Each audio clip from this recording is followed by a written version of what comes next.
Hola, ya vimos anteriormente cuando hablamos del campo electrostático que si tenemos una distribución de carga estática y acotada, entonces a grandes distancias de esta distribución lo que vamos a poder hacer es descomponer el campo producido por esta configuración como la suma del campo de una carga puntual más el campo de un dipolo puntual más el campo de un cuadripolo puntual, etc.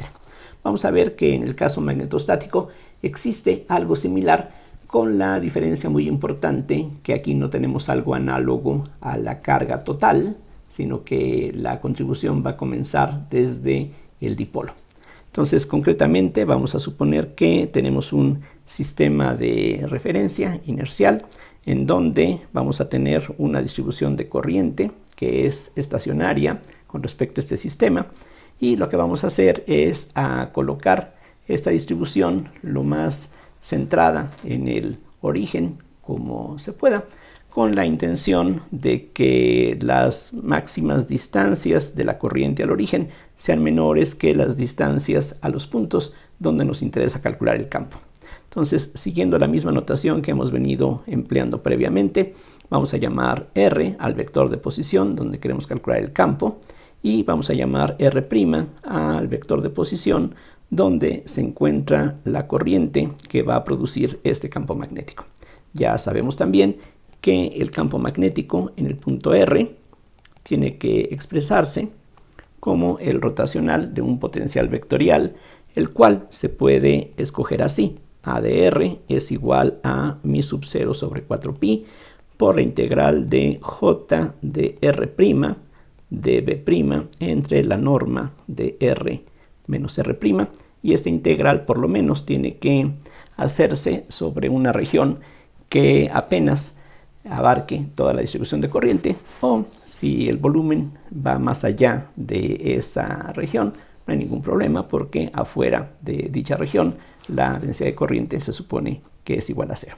Lo que hacemos aquí es exactamente lo mismo que se aplicó en el caso del desarrollo multipolar para el caso electrostático, es decir, nos fijamos en la distancia R menos R', y esto, recuerden, es lo mismo que R menos R' punto R menos R' elevado a la potencia menos un medio, o sea, esto equivale a R cuadrada menos 2R punto R' más R' al cuadrado a la menos un medio. Y ahora, haciendo uso de la fórmula del binomio de Newton, estamos interesados, recuerden, en que la distancia del origen a este punto sea mayor que la distancia del origen a cualquier punto donde tenemos aquí la corriente. Entonces tomamos este término como uno solo y esta combinación como el segundo término del binomio. Así es de que, de acuerdo con la fórmula de Newton, eso sería lo mismo que 1 sobre R para comenzar, y el siguiente término sería menos un medio de 1 sobre R cúbica por menos 2R punto R' más R' al cuadrado, y así podemos continuar calculando los coeficientes de los términos que siguen, pero en este caso, a diferencia de lo que hicimos en el caso electrostático, donde llegamos hasta el término cuadripolar, aquí nos vamos a quedar simplemente a primer orden en R'. Esto entonces es lo mismo que 1 sobre R más R punto R' sobre R cúbica más otros términos que por el tratamiento elemental que aquí estamos haciendo no los vamos a considerar. De nuevo, hay formas pues bastante elaboradas para hacer este desarrollo en lugar de un tratamiento tan pues pedestre como el que estamos haciendo aquí. Pero, como dije, aquí lo que nos interesa es algo realmente elemental. En especial, vamos a ver cuál es la contribución dipolar específicamente.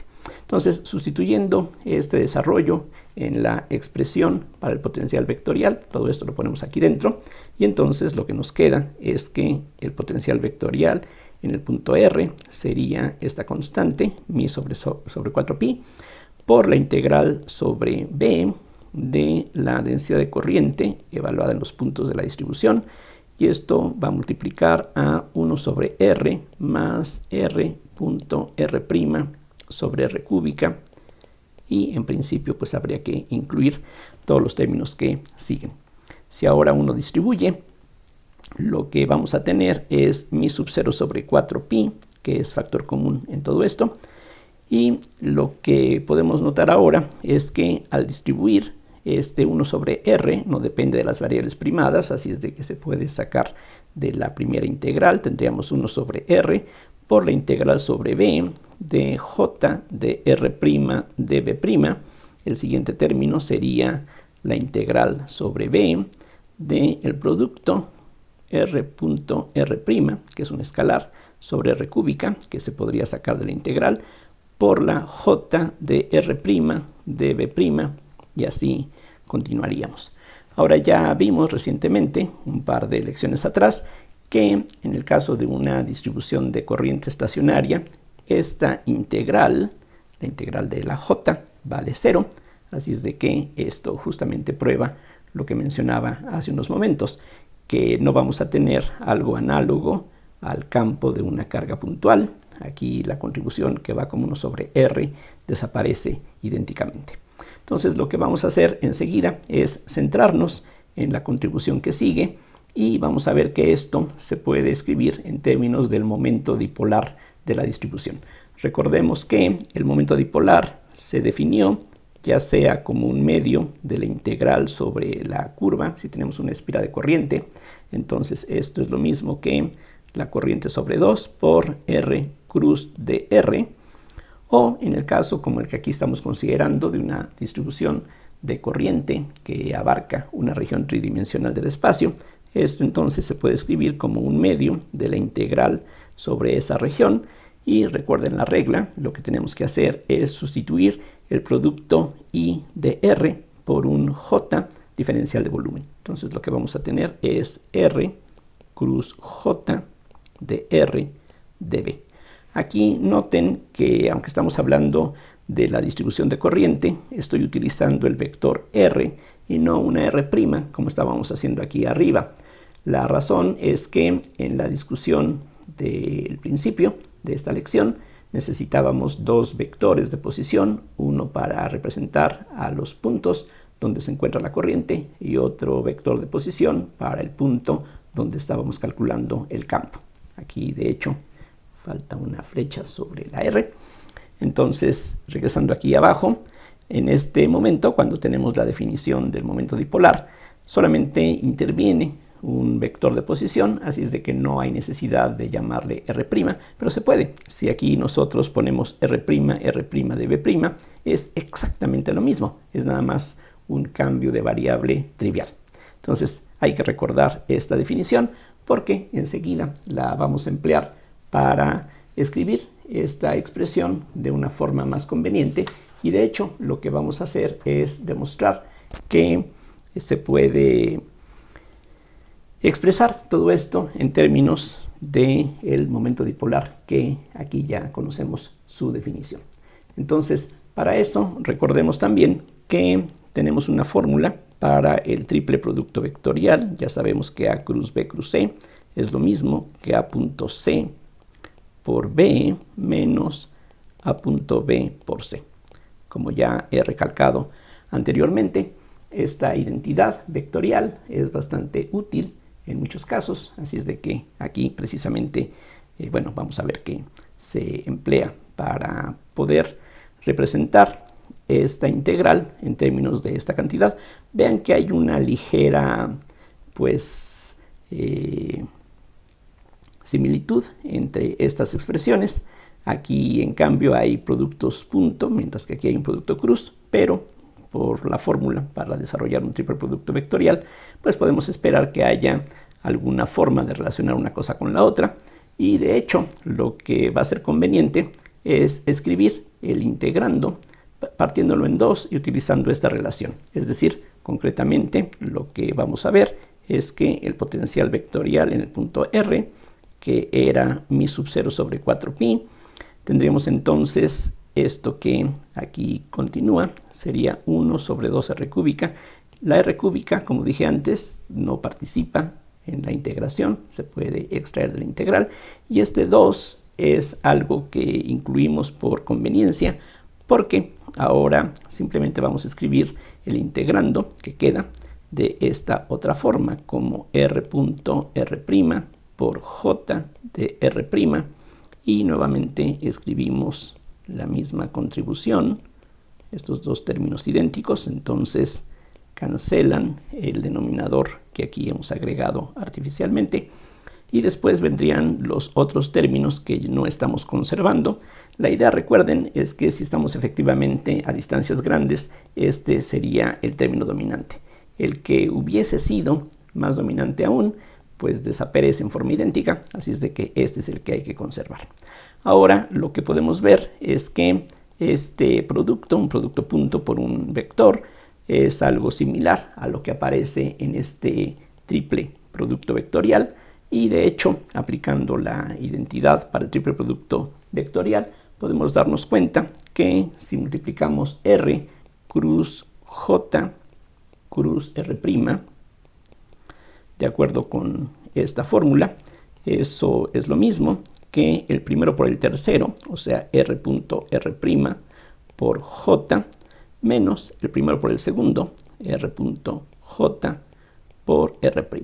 Aquí, para simplificar la notación, voy a omitir el argumento R'. Aquí recuerden, esta J está evaluada en R', pero para que la escritura no se complique demasiado, voy a omitirlo cuando sea posible y no lleve a confusiones. Entonces, lo que podemos ver es que precisamente esta combinación que tenemos aquí es justamente algo idéntico a lo que aparece aquí subrayado. Entonces, hacemos la sustitución y por lo tanto, lo que nos queda para el potencial vectorial es mi sub 0 sobre 4pi, que multiplica a 1 sobre 2r cúbica, integral sobre b. Entonces voy a sustituir esta combinación por lo que corresponde de acuerdo con esta identidad. Es decir, vamos a tener r cruz j cruz r' más r.j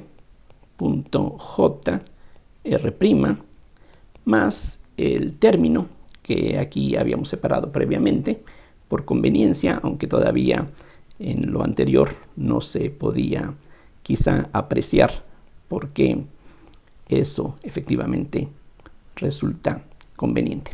Entonces, eso es lo que tendríamos hasta ahora. Y lo que ya podemos reconocer es que este triple producto vectorial es similar a lo que tenemos aquí arriba. Vean que, recuerden, la J está evaluada en R'. O sea, si yo aquí, como dije antes, pongo R', R' y B', no hay ninguna diferencia. Como decía, es un cambio de variable trivial, pero ya escrito de esa forma va a ser más fácil hacer la identificación con lo que tenemos aquí. Entonces, aquí ya se puede apreciar que, excepto por el orden de los factores, la integral sobre B' de este producto cruz está relacionado con la M. Esta R, que de nuevo no participa en la integración, se puede sacar de la integral, pero si aquí tenemos que cambiar el orden de los factores para que tenga esta forma, eso da un cambio de signo que podemos absorber pasando esta R como último factor. Para no estar escribiendo cada vez la parte que ya hemos identificado, voy a concentrarme solamente en estos dos términos, y de hecho lo que vamos a demostrar es que ellos dos se cancelan bajo las hipótesis que ya hemos estado utilizando previamente. Entonces voy a concentrarme en esos dos últimos términos y más específicamente vamos a fijarnos en alguna de las componentes de ese vector. Aquí recuerden que estamos calculando un campo vectorial, que el integrando es un campo vectorial, y de nuevo lo que podemos hacer es fijarnos en alguna componente cartesiana que va a ser representativa de todas las demás. Entonces lo que ocurre aquí es que la componente, digamos x, de los dos últimos términos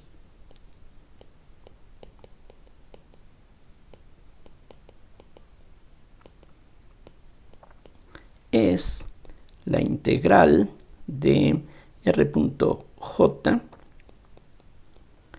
como estamos hablando de la primera componente, sería x', más el producto punto de r con r' por la componente en x de la densidad de corriente. Entonces voy a fijarme en esta integral.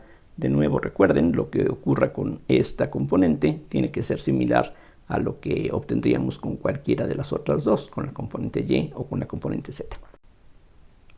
Ahora voy a escribir en forma explícita los productos punto que están allí indicados dentro del paréntesis, y todo esto es lo mismo que la integral sobre b de x por jx más y por jy más z por jz multiplicado por x' más x más y más z por la componente jx, y esto hay que integrarlo sobre las variables primadas, recordando que la j está precisamente evaluada en las variables primadas.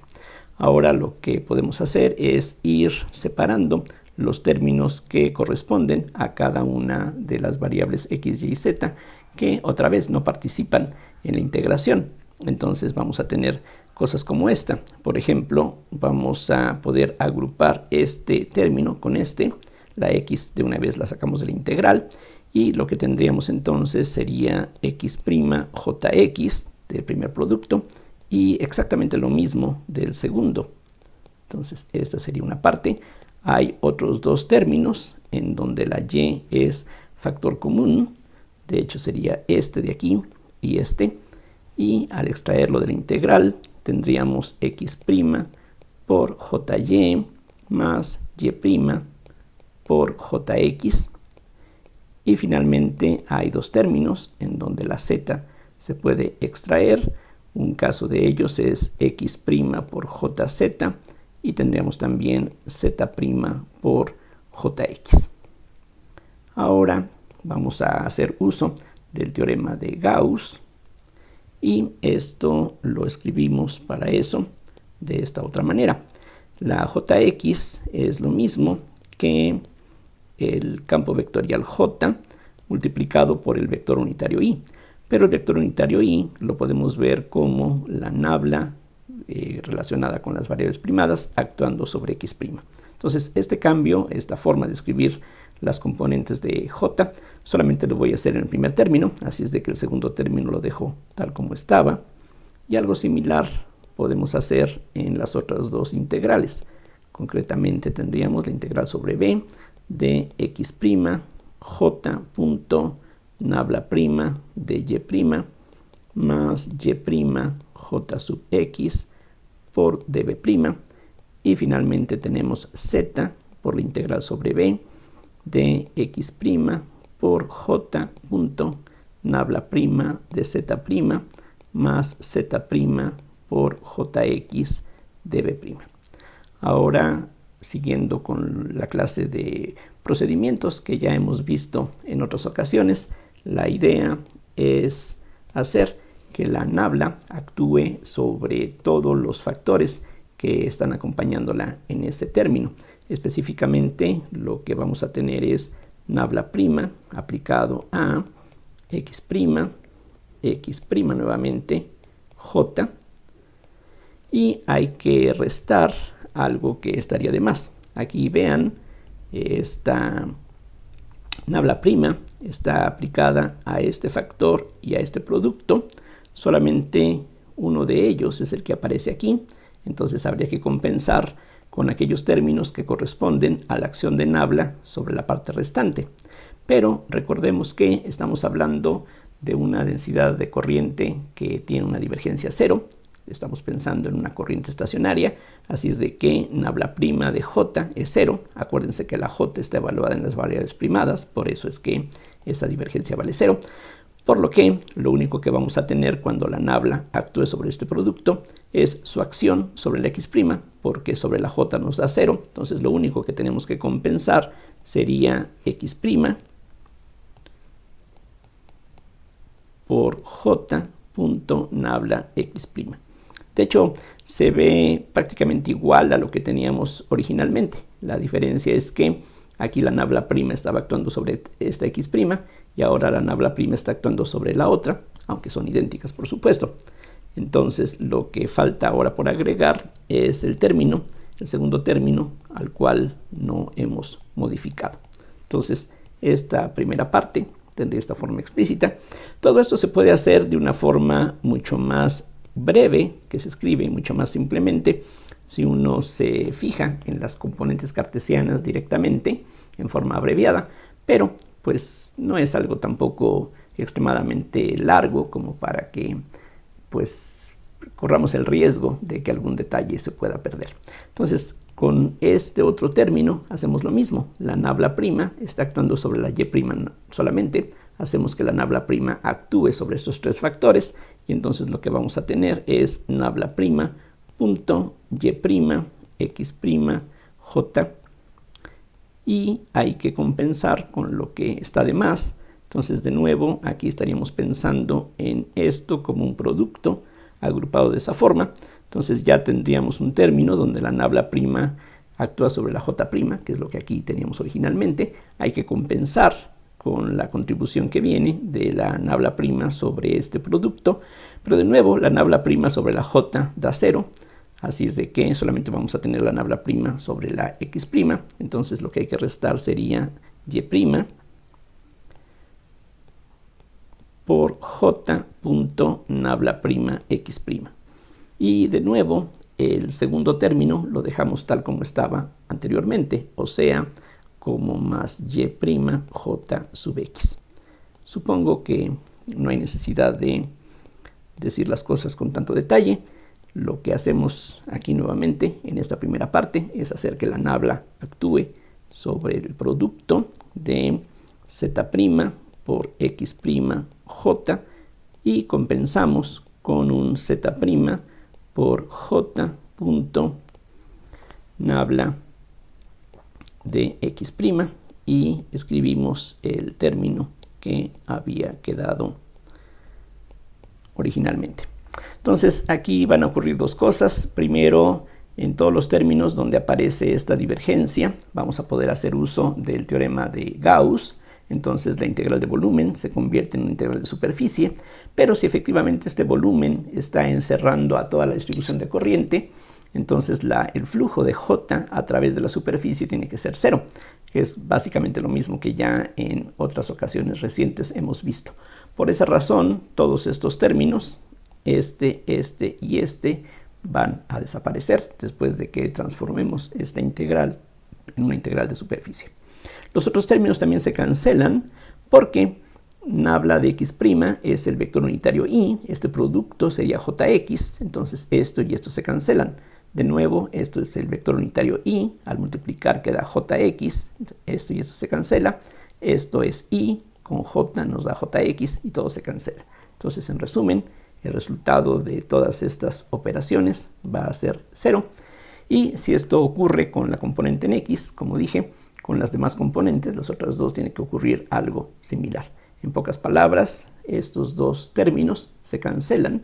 Vean que aquí ahora vemos finalmente por qué fue conveniente partir el integrando original en dos contribuciones idénticas, porque una de ellas sobrevive y la otra se cancela con la parte que teníamos al final.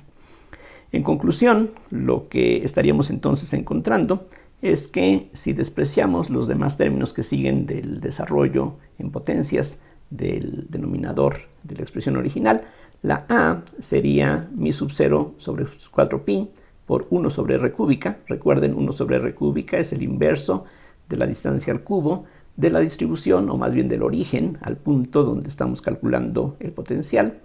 Y lo que queda solamente es esta parte, pero esto, de acuerdo con la identificación que ya habíamos visto, si uno intercambia los vectores que aquí aparecen, si uno invierte estos dos y este lo pasa al final, hay dos cambios de signo. R cruz J nos da con este factor de un medio, la m, el momento dipolar de la distribución de corriente, y por lo tanto la conclusión de todo esto es que a grandes distancias lo que tendríamos como la contribución más importante es la del dipolo de la distribución. Entonces la A de R sería aproximadamente mi sub 0 sobre 4pi por m cruz R sobre r cúbica. Ese es el resultado. que se volvería algo exacto en el caso de un dipolo puntual. Entonces aquí lo escribo de nuevo, simplemente para recalcar que mientras que esta primera expresión sería una buena aproximación para distancias grandes, cuando estamos hablando de un dipolo puntual, entonces cualquier distancia es grande, y en este caso la fórmula que aquí tenemos se vuelve algo exacto. Entonces la A de R sería mi sub 0 sobre 4pi por m cruz r sobre r cúbica, exactamente para un dipolo puntual. Lo que tenemos aquí es apenas el potencial vectorial. Faltaría ahora calcular su rotacional para saber cuál es el campo magnético producido por un dipolo puntual a cualquier distancia, en cualquier dirección. Ya anteriormente, en la lección pasada, habíamos visto qué es lo que ocurre cuando tenemos una espira y calculábamos el campo magnético a distancias grandes de esta espira, pero en la dirección perpendicular al plano de la espira. Aquí, en cambio, ya tenemos la expresión válida para cualquier dirección y por lo mismo va a ser interesante calcular el campo magnético correspondiente. Aquí, de nuevo, para hacer las cosas sencillas, vamos a fijarnos en alguna componente cartesiana del rotacional. En particular, por ejemplo, entonces Bx sería la parcial con respecto a y de AZ menos la parcial con respecto a z de AY, y a su vez las componentes de la A pues se obtienen de calcular el producto cruz de m por r.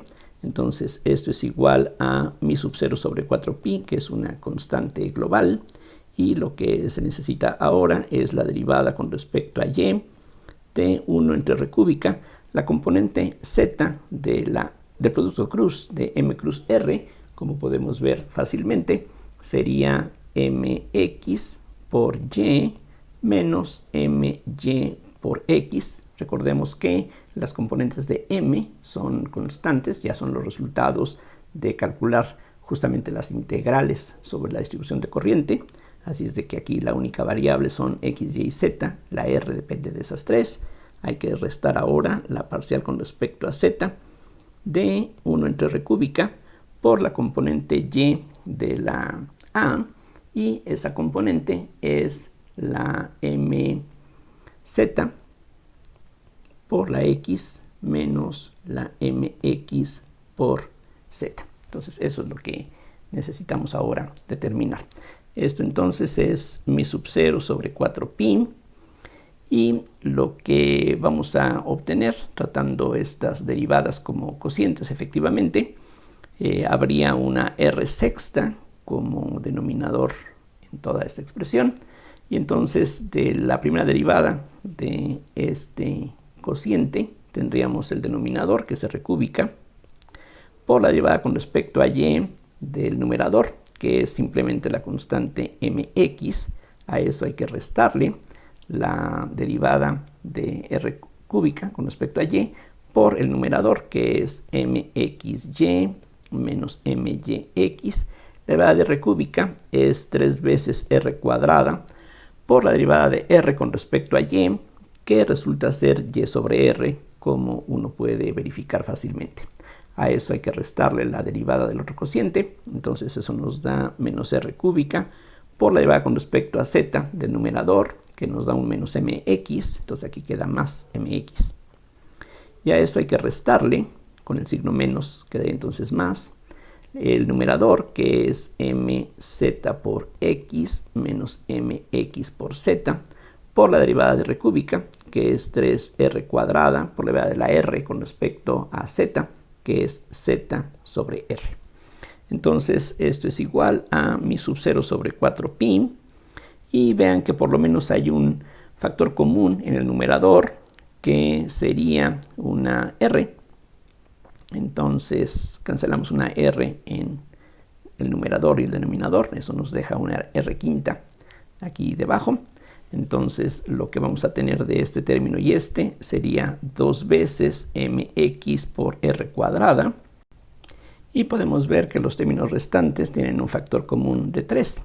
Entonces si factorizamos de hecho un menos 3 lo que eso nos da es mx por y cuadrada menos my por xy, después menos mz por xz y finalmente más mx por z cuadrada. Entonces vamos a ver qué regularidad existe en lo que aquí hemos encontrado. Vean ustedes que este término y este tienen mucho en común. Aparece la mx como factor y y cuadrada, z cuadrada sumados es parte de la r cuadrada. Entonces podemos formar una mr cuadrada, mxr cuadrada. De hecho, estos términos con este se pueden reunir y lo que podemos hacer es esto que ahora aquí presento. Seguiría la r quinta en el denominador. Vamos a tener 2mx por r cuadrada. Y ahora lo que voy a hacer es, dentro del paréntesis que tenemos aquí, voy a sumar y restar una x cuadrada. Entonces, con el término positivo, eso correspondería a menos 3mx por r cuadrada. Y con el otro término que sobra, lo que vamos a tener es menos mx por x cuadrada menos my por xy menos mz por xz.